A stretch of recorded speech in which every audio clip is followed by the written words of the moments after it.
Tracking system या फिर अंदरूनी गद्दारी। आखिर 30 सेकंड में कैसे ट्रेस हो गई खामनेई की लोकेशन। खामनेई की सटीक लोकेशन लीक होने के पीछे हाईटेक ट्रैकिंग सिस्टम है या कोई गद्दार।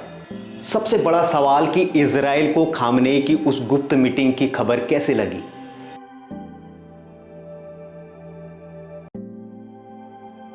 अमेरिका और इजराइल के संयुक्त सैन्य हमले ने वैश्विक स्तर पर सनसनी फैला दी है। तेहरान में हुए इस ऑपरेशन में ईरान की सर्वोच्च नेता अयातुल्ला अली खामनेई की मौत की खबर सामने आई।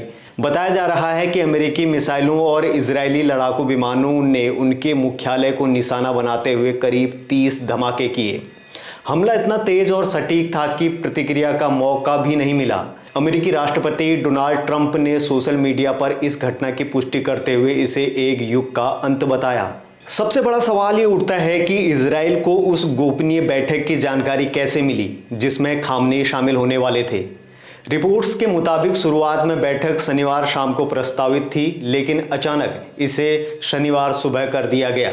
इजरायली खुफिया एजेंसियों को इस बदलाव की भनक लगते ही हमले की योजना तत्काल लागू कर दी गई। सूत्रों का दावा है कि हमलावरों को यहां तक जानकारी थी कि खामनेई किस कमरे में मौजूद हैं। यदि यह सूचना समय पर न मिली होती तो बैठक के बाद वे फिर से सुरक्षित ठिकाने पर चले जाते। यही कारण है कि ईरान के भीतर संभावित अंदरूनी लीक या गद्दारी को लेकर चर्चाएं तेज हो गई हैं। खामनेई की मौत के बाद कई सवाल उठ खड़े हुए हैं। क्या उनके करीबी दायरे में कोई ऐसा व्यक्ति था जिसने गोपनीय जानकारी साझा की?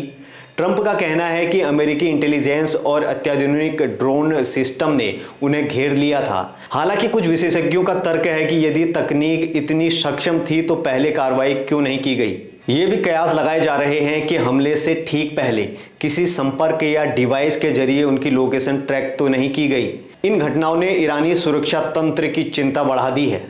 इस घटनाक्रम के बीच ये भी खबर आई थी कि ईरान के पूर्व राष्ट्रपति महमूद अहमदीनेजाद की भी हमले में मौत हो गई है। लगातार बड़े नेताओं के निशाने पर आने से ईरान में नेतृत्व संकट गहराता दिख रहा है। सुप्रीम लीडर का कार्यकाल ध्वस्त हो चुका है और कई वरिष्ठ सैन्य अधिकारी भी हमले की चपेट में आए हैं। ऐसे में ईरान एक ऐसे मोड़ पर खड़ा है जहां उसे नए नेतृत्व और रणनीति की तत्काल जरूरत है।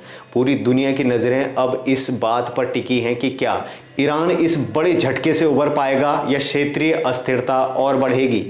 बाकी देश और दुनिया की तमाम छोटी बड़ी खबरें आप पढ़ सकते हैं जर्नलिस्ट इंडिया की वेबसाइट पर। तो लॉग इन करिए www.journalistindia.com and .in। इसके अलावा यूट्यूब, फेसबुक, इंस्टाग्राम और एक्स पर भी जर्नलिस्ट इंडिया को फॉलो करें।